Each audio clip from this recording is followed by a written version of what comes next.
Good afternoon. The topic for today class is cardiac output. So, what is cardiac output? It is the quantity of blood pumped into the aorta each minute by the heart. So, this is also the quantity of blood that flows through the circulation. It is the most important factor that because it is the sum of the blood that flows through the all tissue of the body. What is venous return? It is the quantity of blood flowing from the vein into the right atrium each minute. So the venous return and the cardiac output must equal to each other except for a few heartbeats when the blood is either temporarily stored or is removed from the heart and lung. Normal value for cardiac output is in healthy young men, the cardiac output average about 5.6 liter per minute, and in women it is 4.9 liter per minute. It is affected by various factors as body metabolism, whether the person is exercising, age of that person, and the size of the body. The average cardiac output for the resting adult is in round figure is considered to be 5 liter per minute. Cardiac index. It is the cardiac output per square meter of the body surface area. Normal average human whose weight is 70 kg and body surface area is 1.7 square meter, the cardiac index of for that person is 3 liter per minute per meter square of the body surface area. This is the diagram that shows the cardiac index for the human being at different ages.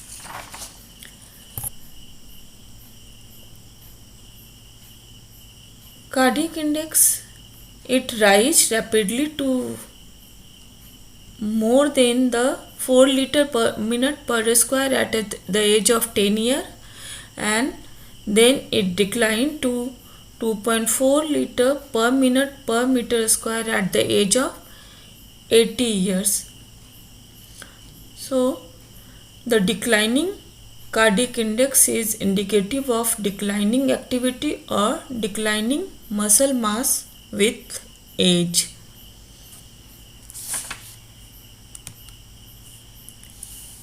This is the diagram that shows the cardiac output is equal to venous return and is the sum of the tissue and organ blood flow. So the venous return to the heart is the sum of all the local blood flow through all the individual tissue segment of the peripheral circulation. The cardiac output regulation is the sum of all the local blood flow regulation. When blood flow increases, the local blood flow increases when tissue oxygen consumption increases. This diagram shows the when work done is increased, the cardiac output as well as the oxygen consumption both is increased.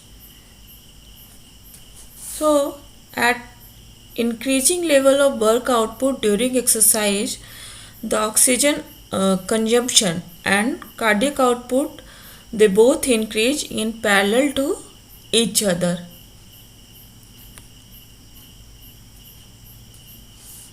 Long-term cardiac output varies inversely with total peripheral resistance, when arterial pressure is unchanged. As you can see in this diagram, as the cardiac output is decreased, the peripheral resistance is increased. So, the long-term cardiac output level varies reciprocally with change in the total peripheral resistance. When total peripheral resistance is normal, as you can see it is the 100% mark in this figure, the cardiac output also normal. When the total peripheral resistance increases above the normal, the cardiac output decreases, and when the total peripheral resistance decreases, the cardiac output increases. It can also be defined as the cardiac output equal to arterial pressure by the total peripheral resistance. So, anytime the long-term level of total peripheral resistance changes, the cardiac output changes in exactly in the opposite direction. It means they are reciprocally related to each other. The heart has limits for the cardiac output that it can achieve. It means there are definite limits to the amount of blood that the heart can pump. It can be defined in terms of cardiac output curve. In normal human heart functioning without any special stimulation, it can pump amount of venous return up to 2.5 times the normal venous return.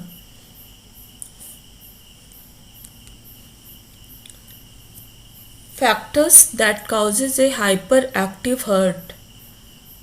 Factor that make the heart better pump than normal are nervous stimulation and hypertrophy of the heart muscle. Effects of nervous excitation. Nervous excitation is due to sympathetic stimulation and parasympathetic inhibition. These two things increases the pumping effectiveness of the heart. It increases the heart rate, and from normal 72 beat per minute to up to 180 to 200 beat per minute. It increases the strength of the heart contraction, which is called increased contractility to twice its normal strength.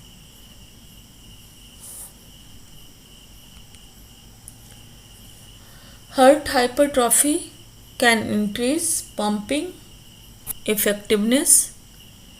A long-term increased workload causes heart muscle to increase in the mass as well as the contractile strength of the muscle in the same way as in skeletal muscle heavy exercise causes hypertrophy.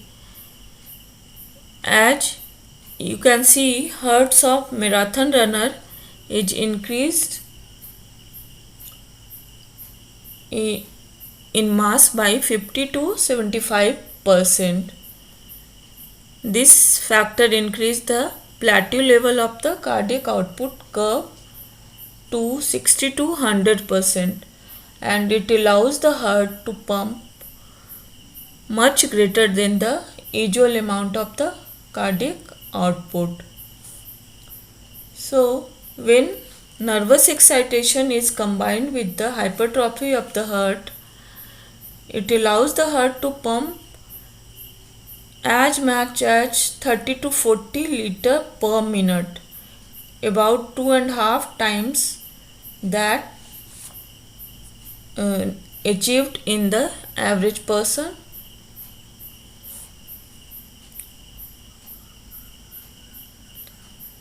Factors that causes a hypoeffective heart.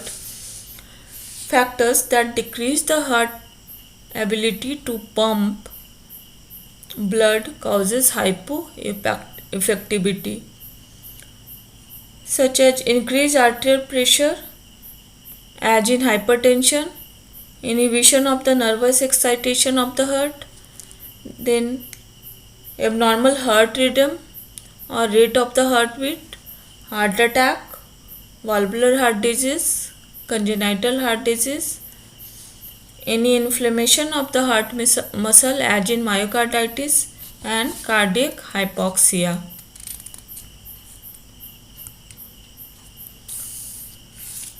So what are the physiological causes of variation in cardiac output?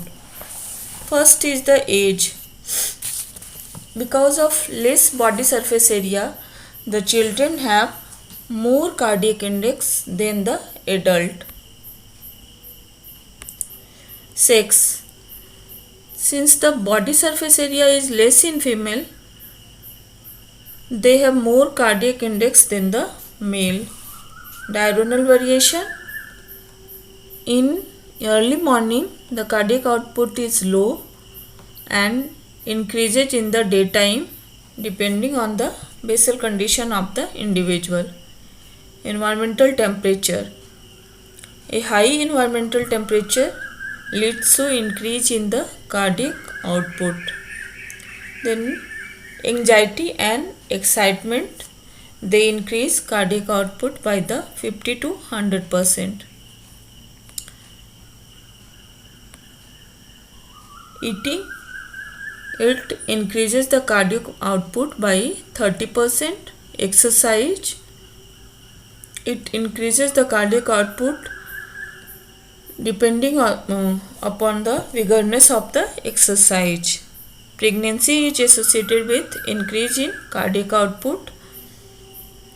About 45 to 60% increase is reported in the later months of the pregnancy. High altitude, cardiac output is increased at high altitude due to release of adrenaline. Posture changes.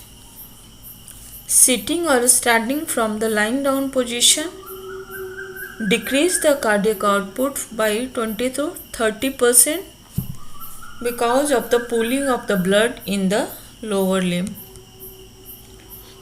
Pathological causes of variation in cardiac output. Increase in cardiac output occur in fever. It is due to increased oxidative process. Anemia due to hypoxia. Hyperthyroidism, in it there is increased metabolism. Decrease in cardiac output occur in rapid arrhythmias, congestive cardiac failure because of weak contraction of the heart, cardiac shock due to poor pumping and circulation, incomplete heart block due to defective pumping action of the heart, hemorrhage because of decreased blood volume, and hyperthyroidism due to decreased basal metabolism. Now come to the regulation of cardiac output. As we know that the cardiac output is the product of stroke volume and heart rate. So the cardiac output depends on this stroke volume and heart rate. Though variation in cardiac output can be produced by a factor which either changes the stroke volume or heart rate or both.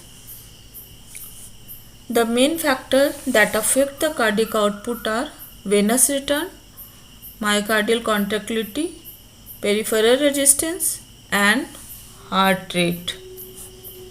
As you can see in this diagram, the heart rate and stroke volume determine the cardiac output, and it depends on the myocardial contractility, then in diastolic volume, total peripheral resistance, and heart rate.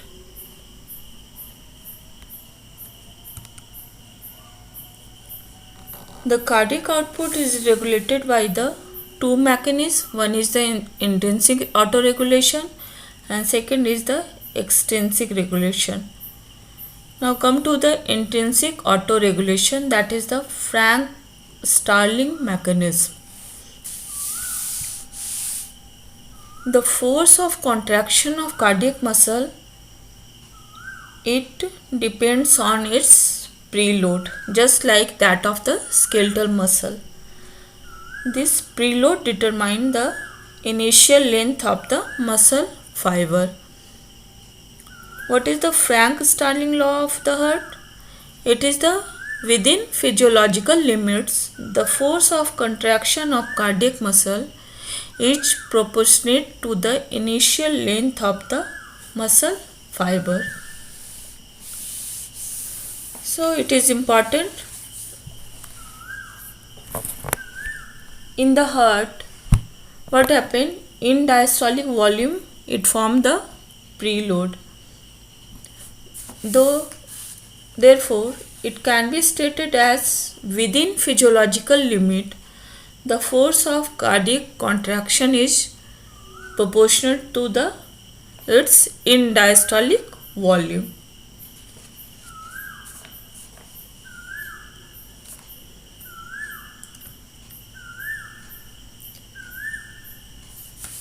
In diastolic volume, relationship between the ventricular stroke volume and in diastolic volume is called Frank-Starling curve.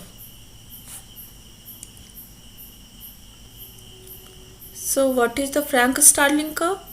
That the relationship between the ventricular stroke volume and in diastolic volume.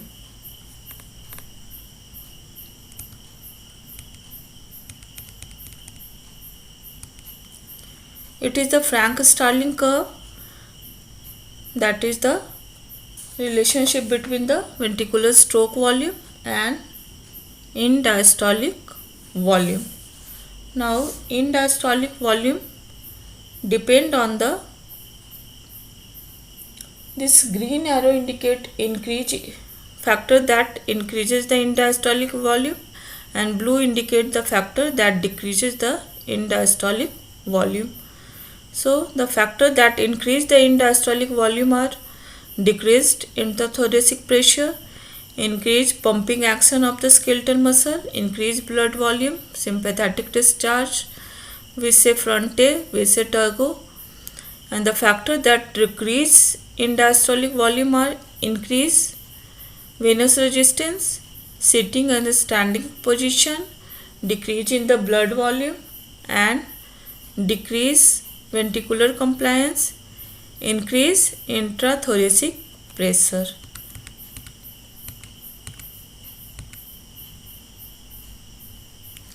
Now factors come to one by one. Factors affecting in diastolic volume. In diastolic volume is the venous return to the heart during diastole. Up to the physiological limit, the cardiac output is directly proportional to the venous return. Thus, venous return must be equal to cardiac output over any significant period of time. Any individual in resting condition have cardiac output and venous return approximately equal to 5 liters per minute. Factors that affect the venous return are: first is the respiratory pump. Intrapulmonary pressure or intrathoracic pressure at the end of expiration is -2 mmHg.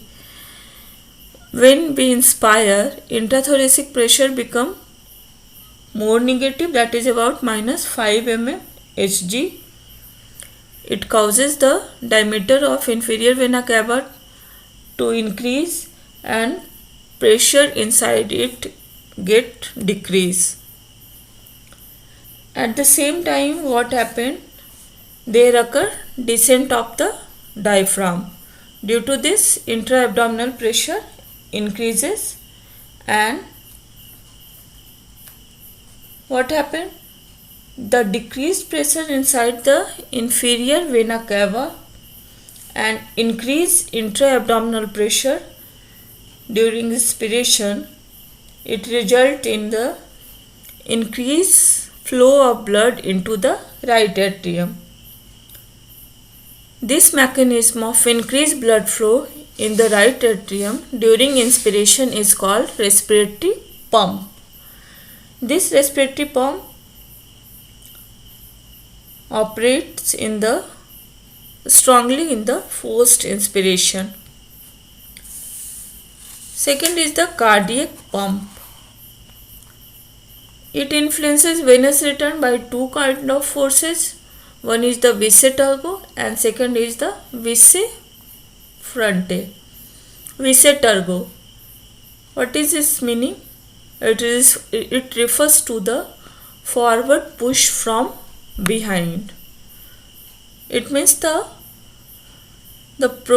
propelling forces that pushes the blood from vein into the right atrium. It results from the myocardial contraction during the systole, and it is supplemented by the elastic recoil of the atrial wall, that is also called Wind-Kessel effect. It refers to the suction force acting from visce frontae. What does it mean?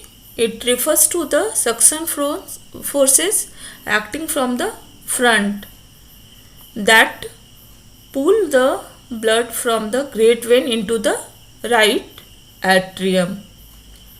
This suction force is created by the ventricular contraction, and it has two components. One is the ventricular systolic suction.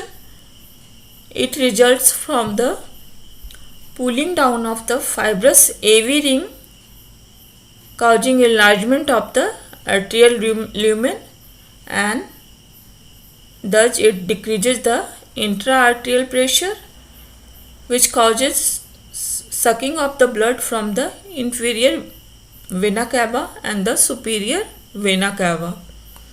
Then second is the ventricular diastolic suction. It results from the opening of the AV valve that allows rapid flow of the blood from the atria to the ventricle. This rapid flow decreases the arterial pressure, and this in turn sucks the blood from the great vein. Third is the muscle pump. It is responsible for flow of blood from the vein of the limb to the heart. How does it work? There are two types of veins in the limb. One is the superficial vein and second is the deep veins. Blood flow from the superficial vein into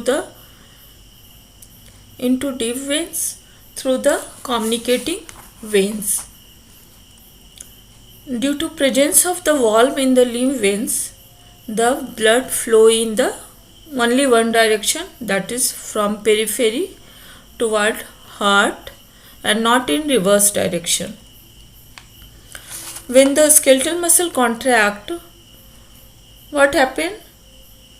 The deep vein present in between the muscle are compressed due to contraction of skeletal muscle, and due to this increased pressure, the valve present proximal to the contracting muscle is opened up, and valve present on the distal end are closed, and this leads to the propelling of the blood toward the heart.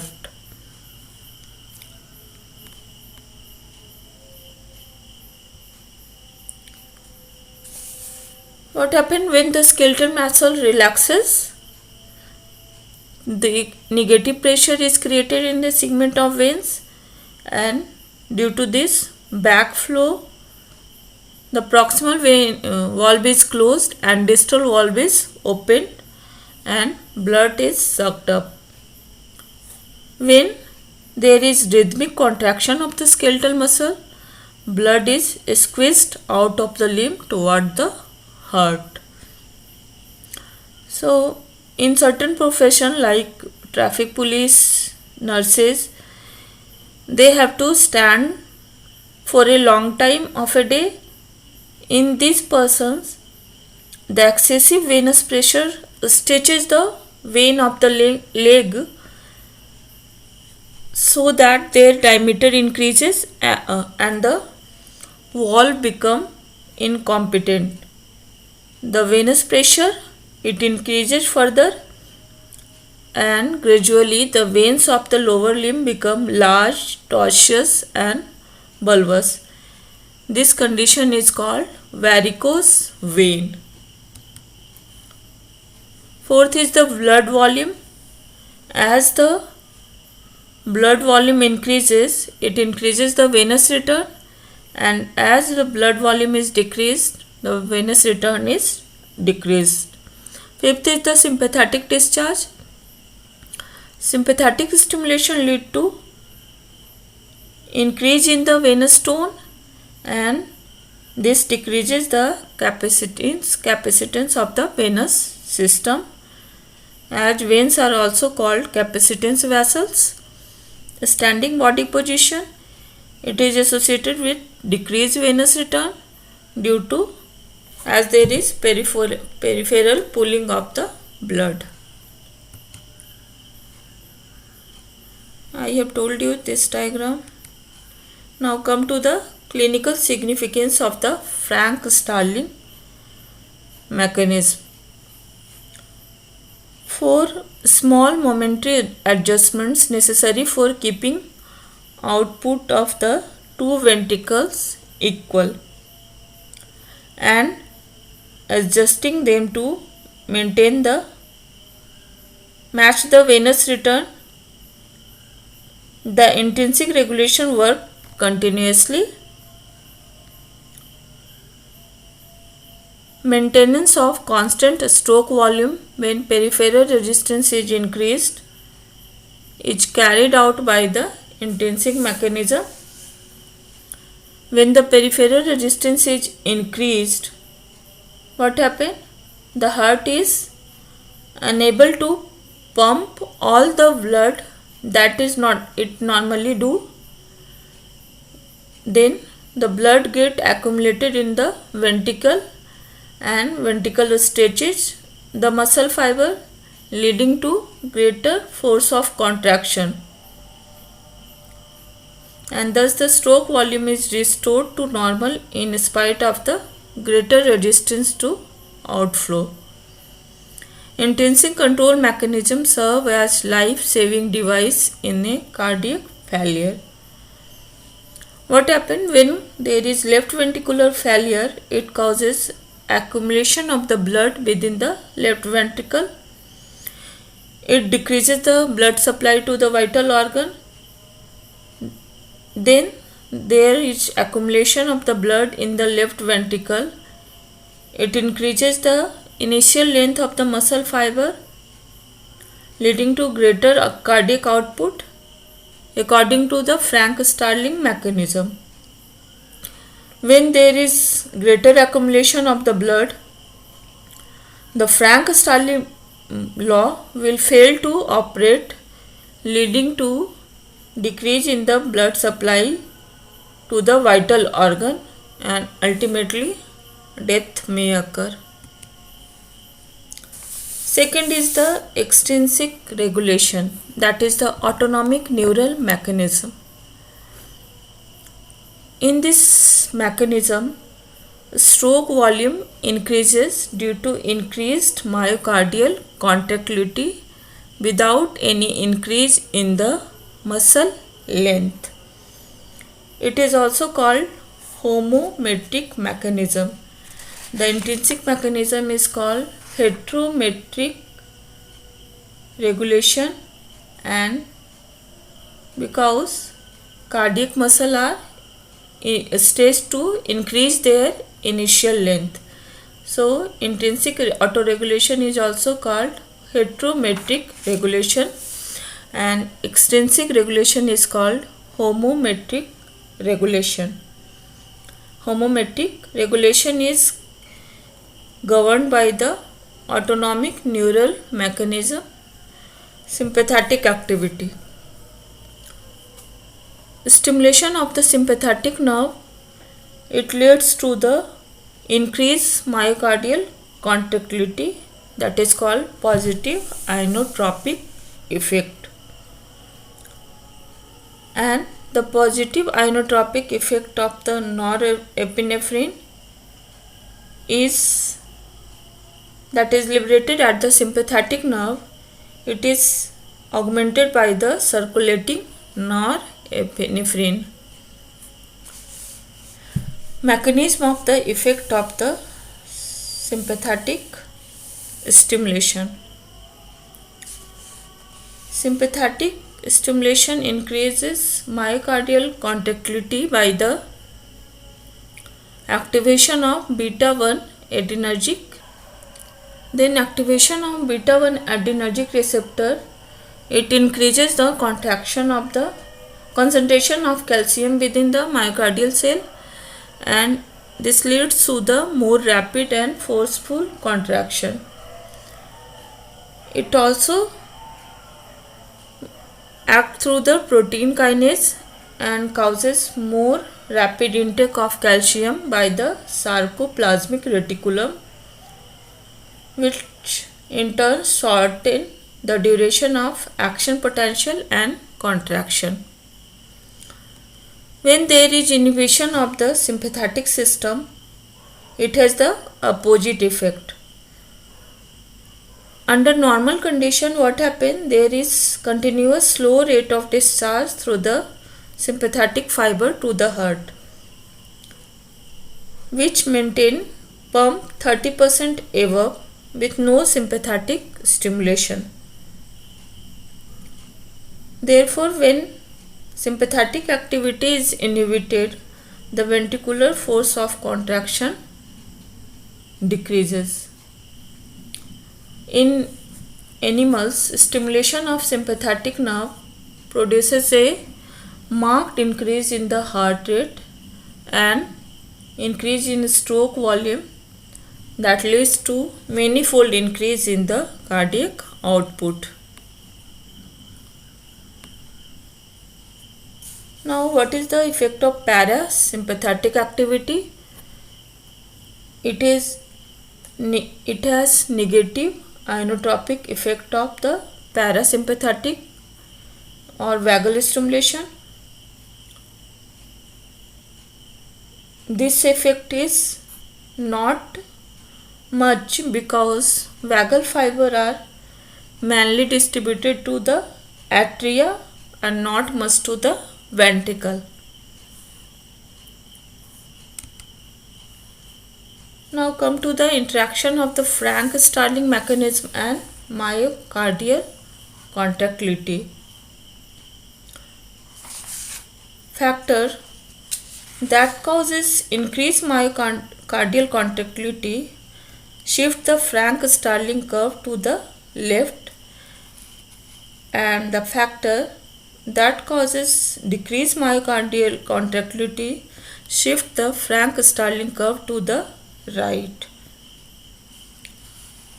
What is the meaning of increased contractility? That is a positive inotropism.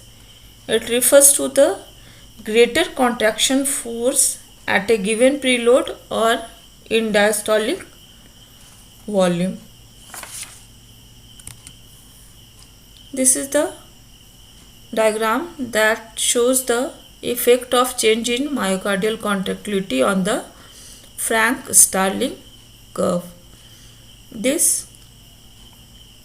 The factor which increase the contractility shift the curve to the left, and factor that decrease the contractility shift the curve to the right.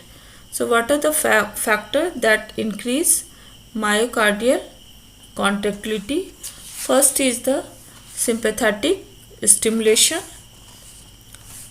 As you can see in this diagram, sympathetic stimulation, it increases myocardial contractility by activation of, as I have told it earlier, it causes activation of beta 1 adrenergic receptor, and second is the catecholamine. It also exert positive inotropic effect through the cardiac beta 1 adrenergic receptor. Third is the xanthine, such as caffeine and theophylline. It causes positive inotropic effect by inhibiting the breakdown of CAMP. Glucagon, it causes positive inotropic effect by increasing the formation of CAMP digitalis. It causes inhibitory effect on the sodium potassium ATPase in the myocardium. This inhibition causes increase in the intracellular sodium, which in turn increases the availability of the calcium in the cell.